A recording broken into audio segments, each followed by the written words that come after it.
Ramai puas hati lelaki kutip semula sampah dibuang tepi jalan lepas kena sound dari CCTV.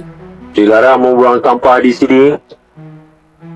Ulang suara.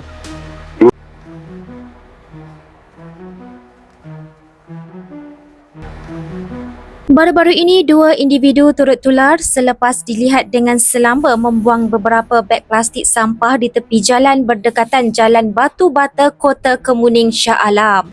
Menerusi video yang dikongsikan, awalnya kelihatan dua lelaki keluar dari sebuah kereta Proton dipercayai jenis Persona dan bertindak membuang 3 beg plastik sampah di tepi jalan. Sampah berkenaan yang diambil dari bonet belakang kereta itu kemudiannya dicampakkan ke bahu jalan yang dipercayai menjadi lokasi pembuangan sampah haram. Tindakan tidak bertanggungjawab dua lelaki itu bagaimanapun disedari pihak Majlis Bandaraya Shah Alam MBSA yang memantau menerusi rakaman kamera litar tertutup CCTV yang diletakkan di kawasan itu. Bahkan mereka turut ditegur secara langsung dan diminta mengambil semula sampah yang dibuang sebelum tindakan lanjut diambil.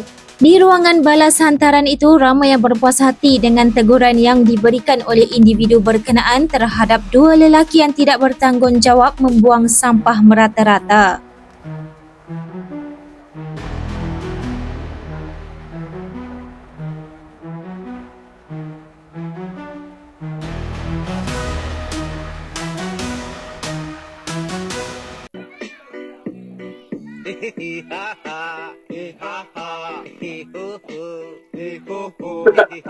Dilarang membuang sampah di sini. Ulang suara. Dilarang membuang sampah di sini. Anda akan didakwa. Dilarang membuang sampah di sini. Sudah ambil semula sampah anda. Dilarang. Kami sedang memantau pergerakan anda. Sudah ambil semula sampah anda.